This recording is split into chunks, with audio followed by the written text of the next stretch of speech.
మీ పిల్లల డాక్టర్ కల డబ్బు వల్ల ఆగిపోవద్దు. కేవలం 18 లక్షల నుంచి ఎంబీబీఎస్ విదేశాల్లో.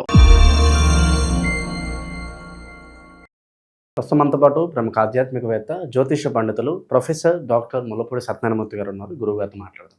నమస్కారం. నమస్కారం మణికంఠ గారు. జూన్ నెల 2026 ధనుస్సు రాశి వాళ్ళకి ప్రత్యేకంగా ఏ విధంగా ఉండబోతుంది? మరి వీళ్ళకి ఎదురయ్యే లాభ నష్టాలు, మంచి చెడులు ఈ నెలలో ఎలా ఉండబోతుంది? గురుగారు, వసుదేవసుతం దేవం కంసచాణూరమర్దనం దేవకీ పరమానందం కృష్ణం వందే జగద్గురుం. శ్రీ రాధాకృష్ణాభ్యాం నమః. కృష్ణం వందే జగద్గురుం, అర్జునం వందే జగదేక వీరం. ధనుస్సు రాశి వారికి అందరికీ కూడా రాహువు కుంభరాశిలో ఉన్న కారణంగా అన్ని రకాల వ్యాపారాలు కూడా సూపర్ సక్సెస్ఫుల్గా ఉంటారు. అయితే అన్ని వ్యాపారాలు సక్సెస్ అండి. మరి మేము బిల్డింగ్లు కడుతున్నామండి, మా ఫ్లాట్లు అమ్ముడవట్లేదండి. మరి మేము లేఅవుట్లు వేస్తున్నామండి, మా దగ్గర ఇంకా సైట్లు అమ్ముడవట్లేదండి, నోటి వరకు వచ్చి జారిపోతున్నాయండి అని చాలామంది చాలా సంవత్సరాలుగా మనల్ని అడుగుతూనే ఉంటారు అందరినీ. మన ఇటీవలే ఒక బ్యాంక్ మేనేజర్, ఖతర్నాక్ బ్యాంక్ మేనేజర్ కుర్రాడిని అంటున్నాడు, షార్ప్ వచ్చాడనమాట.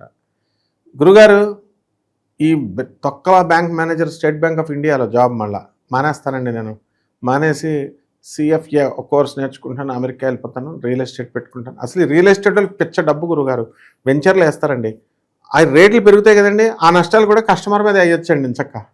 కరెక్ట్. అంటే వీళ్ళంతా బాధపడిపోతున్నారు, ఏదో దేశ సేవ చేస్తున్నట్టు, నోటి వరకు వచ్చి ఆగిపోతున్నాయండి అని.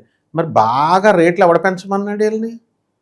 లాభాలు వస్తున్నాయని అవతలని కస వేసేయడమేనా? బిల్డింగ్ రేట్ ఎంత? ఈ రోజున హైదరాబాద్లో కానీ బాంబేలో కానీ సాఫ్ట్వేర్ ఇంజనీర్ వాళ్ళు వీళ్ళకి అసలే తలకాయ లేదు. వీళ్ళకి ఎంత రేటు చెప్తే అంత బ్యాంకుల వాళ్ళు లోన్లు ఇస్తున్నారని చెప్పి విల్లాస్ 8 crores నడుస్తుంది. అది 1 కోటి రూపాయలది గేట్ కట్టేసి గేటెడ్ కమ్యూనిటీ అని పెట్టేసి మీ ఇష్టం వచ్చినట్టు చేసేసి బిజినెస్ని కసాబెసా చేసేసి ఇప్పుడు కొనాలంటే మామూలుడు ఏమైపోతాడా? మిడిల్ క్లాస్ వాడు, ఇతర వృత్తుల్లో ఉన్నాడు. ఇప్పుడు కెమెరామెన్ కొనుక్కోకూడదా? ఇల్లు కొనాలి కదా, హైదరాబాద్లో ఉండాలి. 30 సంవత్సరాల నుంచి ఉండేవాడు. నువ్వు సాఫ్ట్వేర్ ఇంజనీర్, నీకు జీతం వస్తుందని నువ్వు రేటు పెంచేసి రియల్ ఎస్టేట్ బిల్డర్తో కుమ్మక్కలు అయిపోయి మీరంతా కొల్యూడ్ అయిపోయి కరప్ట్ అయిపోతే కెమెరామెన్ ఎలా బతకాలి? ఏ ప్రవచనకారుడు అన్నా, ఏ జ్యోతిష్కుడు అన్నా అడుగుతున్నాడా? నేను రాయిస్తా 1 లక్ష, నేను దండిస్తా 2 లక్షలు పట్టరంటే ఇస్తున్నారు. కాబట్టి ఎట్టి పరిస్థితుల్లో ఈ యొక్క రియల్ ఎస్టేట్ వాళ్ళు, ఈ బిల్డర్లు బాధపడాల్సిన అవసరం లేదు. మీరు కూడా అప్పు తెచ్చుకున్నారు, మనకి తెలుసు. రీజనబుల్గా ఉండాలి. సో ధనుస్సు రాశి వారంటే చక్కగా రీజనబుల్గా కొంచెం ధర్మాత్మలే ఉంటారు. లవ్ మ్యారేజ్ల్లో ఫాస్ట్ అమ్మాయిల విషయాల్లో, కానీ పాపం ఏంటంటే న్యాయంగా ఎథిక్స్తోనే ఉంటారు. ఈ గురుడు కూడా మనకి అష్టమ స్థానంలోకి వచ్చాడు. అందువలన ఈ ధనుస్సు రాశి వారికి అందరికీ కూడా ఇప్పుడు అప్పులు బ్రహ్మాండంగా పడతాయి, వ్యాపారాలు బ్రహ్మాండంగా ఉంటాయి. కాకపోతే కొంచెం మిగతా వ్యాపారాల కంటే ఈ ఫీల్డ్లో కొంచెం తక్కువ ఉండొచ్చు. తర్వాత రాహు బాగున్నాడుగా, మీరు ఏది చెప్తే అది నడుస్తుంది. అర్ధాష్టమ శని ఉన్నాడు. ఈ శని గ్రహ ప్రభావం వలన పనులన్నీ కూడా లేటుగా అవుతూ ఉంటాయి. అండ్ ఈ యొక్క వృత్తిలో మనకి కిరాణా వ్యాపారాలు, బట్టల వ్యాపారాలు, హాస్టల్స్, ఇవే బాగా జరుగుతున్నాయి. హాస్టల్ వ్యాపారాలు ప్రతి ఒక్కడు ఓయో రూము, ప్రతి ఒక్కడు కోలివింగులు, ఇంకెందుకు నడవవు? ఆ రకంగా మందు షాపులు, రాజకీయ నాయకులు వాళ్ళ చేలాలు వాళ్ళే పెట్టుకుంటారు, వైన్ షాపులు. ఇవి కమాన్ మామూలు మనిషిని ఎవరన్నా చేసుకుంటానికి టెండర్ అమ్మని చూస్తాను. ఈ వ్యాపారాలు బాగుంటాయి. మామూలు మనిషి పాపం చేసేది ఏముండదు, కిరాణా వ్యాపారం పెట్టుకోవాలి. పాపం వాళ్ళకి ఎవరు మిగులుతారు? వీధిలో 4 పెట్టేస్తున్నారు. కాబట్టి వెజిటబుల్స్ అమ్మేటటువంటి కమిషన్ ఏజెంట్స్ పరిస్థితి బాగుంటుంది, రైతుల పరిస్థితి బాగుంటుంది. కాబట్టి మనం అన్నీ కూడా హోల్సేల్ ధర్మంగా చేయాలి వ్యాపారం. అప్పుడు 10 కాలాల పాటు వ్యాపారం చేసుకోవచ్చు. తర్వాత సోషల్ మీడియా లో చేసేటటువంటి వాళ్ళకి ప్రమోషన్స్ రావడానికి అవకాశాలు ఉన్నాయి. మీడియాలో ఉన్నటువంటి వాళ్ళకి, రాజకీయ నాయకులకు కూడా ధనుసు రాశి వారికి కొన్ని పదవులు రావడానికి అవకాశాలు ఉన్నాయి. అలాగే రైతుల దగ్గరకు వచ్చేసరికి ముఖ్యంగా మంచి పంటలను పండిస్తారు, కమర్షియల్ క్రాప్స్ని పండిస్తారు. రైతుల ఆలోచన విధానం ఇప్పుడు మారింది.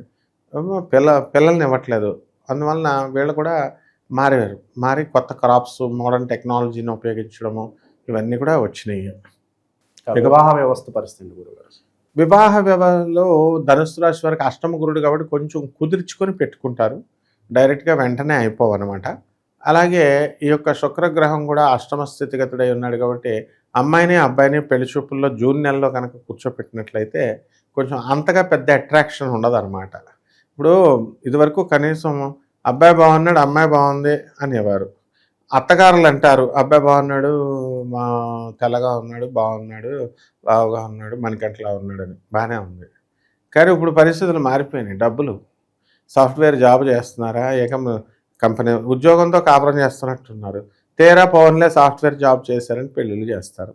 వాడేమో వాడి ఉద్యోగం వాడిని చేసుకునేవారు, ఎప్పుడు చూసినా సిస్టమ్ ముందు కూర్చుంటున్నాడు అని విడాకులు. తల్లిదండ్రులు ఈ యొక్క వివాహ వ్యవస్థ ముందు నేర్చుకోవాలి. పెళ్ళిళ్ళు కాదు, ముందు పెళ్ళిళ్ళు చేసే ముందు గవర్నమెంట్ ఒక పాలసీ పెట్టాలి, ఒక సంవత్సరం ట్రైనింగ్ ఇవ్వాలి అని రిఫ్రెషర్ కోర్స్ స్టార్ట్ చేయాలి. ఇటు అమ్మాయి తల్లిదండ్రులకి ఇటు అబ్బాయి తల్లిదండ్రులకి. మీరు కాపురాల్లో కలగజేసుకోకూడదు, పార్షియాలిటీ ఉండకూడదు. ఏం ఒళ్ళు బలిసిందా ఒక్కొక్కడికి? తల్లిదండ్రులు ముసలి తల్లిదండ్రులు ఉండకూడదని అడుగుతారా? కాపురాలు చేసుకోవడానికి మీకు ఒంటరి కాపురాలు వేరే కాపురాలు పెట్టాలా మీకు? ఎవరైనా అడుగుతున్నారా? అడగరు. కాబట్టి విడాకులు కూడా ఎలా ఉంటాయి సార్ అని నువ్వు అడగాలి. విడాకులు కూడా ఇమీడియట్ ధనుసు రాశిలో బ్రహ్మాండంగా ఉంటుంది. ఎవరో మనలాంటి వాళ్ళు చెప్పబట్టి కనీసం కొంతమంది ఒక్కడైనా మారితే చాలు, వీళ్ళు కాపురాలు చేసుకుంటే చాలు విడిపోకుండా. కాబట్టి ఈ ధనుసు రాశి వాళ్ళకి ఎక్కువ గురుడు బాగాలేదు కాబట్టి అట్రాక్షన్ తక్కువగా ఉంటుంది, విడాకులు అయిపోవడానికి అవకాశాలు ఉంటాయి. కాబట్టి ఎక్కువ భార్యాభర్తలు కూడా పెద్దగా మాట్లాడుకోకుండా డిస్కషన్స్ పెట్టుకోకుండా జాగ్రత్తగా ఈటింగ్ అండ్ మేటింగ్ చేసుకుంటే సరిపోతుందన్నమాట. ఇప్పుడు సినిమా వాళ్ళకి రాజకీయ నాయకులకి వీళ్ళ పరిస్థితి ఎలా ఉంటుంది? వీళ్ళ పరిస్థితి టాప్.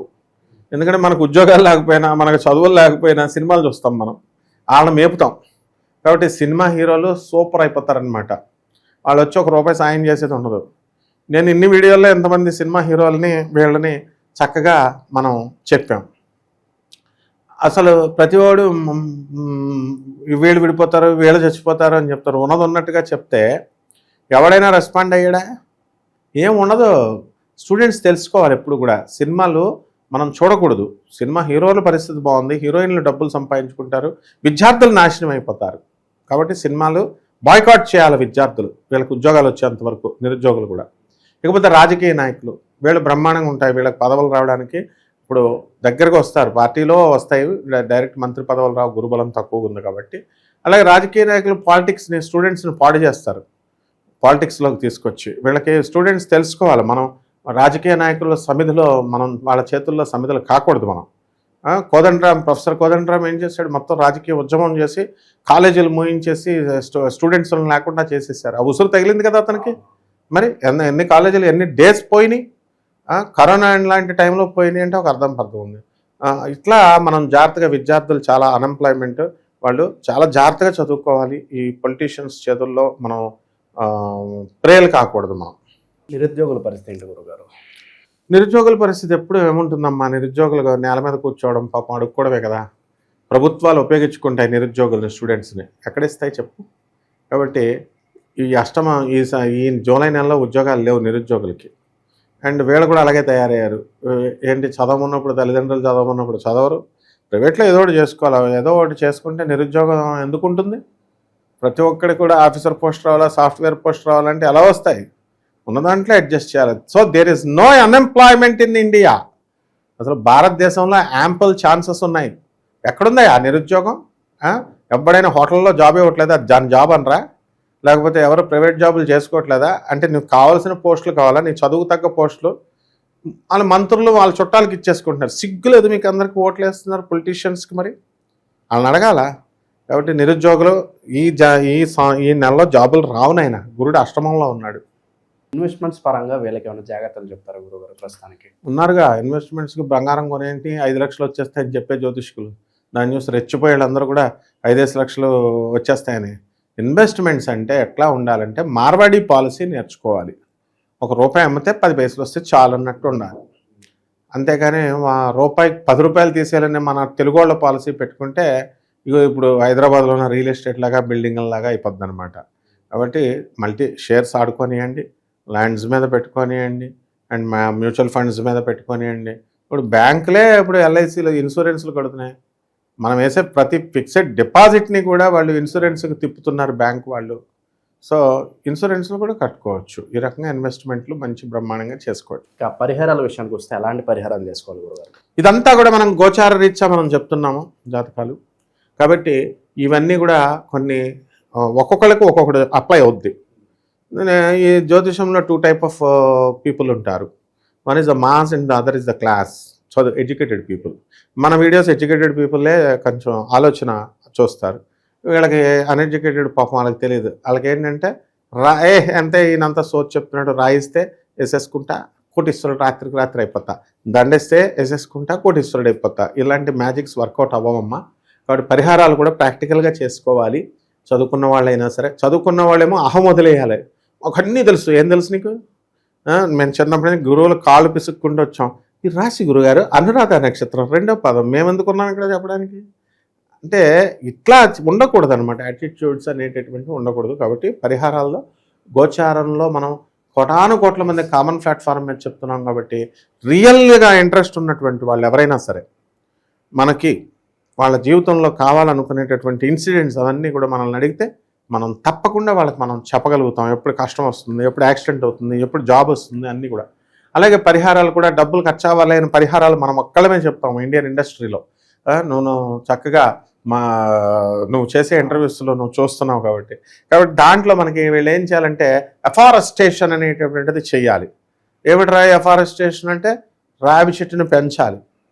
శని అర్ధాష్టమంలో ఉన్నాడు. రావి చెట్టును పెంచాలి, ఇంట్లో పెంచాలి, కుండీలో వెయ్యాలి. తర్వాత తులసిదేవిని పూజ చేసినట్టుగా పూజ చేయాలి. నెక్స్ట్ రెండవది శనీశ్వరుడికి పూజ చేసుకోవాలా, ఆంజనేయ స్వామికి స్తోత్రాలు చదువుకోవాలా.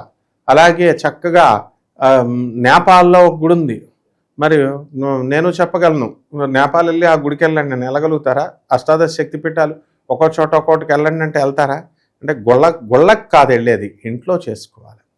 కాబట్టి పేదవాడికి మన గానగాపురం వెళ్ళండి. అక్కడ మనం ఈ స్వామి కల్లేశ్వరంలో కల్లేశ్వర టెంపుల్ ఉంది. అక్కడ స్వయంభూ శనీశ్వరుడు వెలుసున్నాడు, వెళ్ళండి. ఆ తర్వాత రెండవది ఇంకోటి ఏంటంటే చక్కగా మనము ఈ యొక్క స్తోత్రాలు, శని బాగుండలేదు కాబట్టి శని జపం చేసుకోండి, శని స్తోత్రాలు చదవండి. శనికి కిలోంపావు నల్ల నువ్వుల్ని, నల్లని వస్త్రాలని పేద బ్రాహ్మణికి దానం చేసుకోండి. ఇలా పేదవారికి, అనాథలకి, వికలాంగులకి, సాధువులకి దానం చేసుకుంటే వీళ్ళ జాతకం మారుతుంది. ఇదంతా నేను చెప్పిందంతా కలిపి 500 రూపాయలు కూడా అవదు.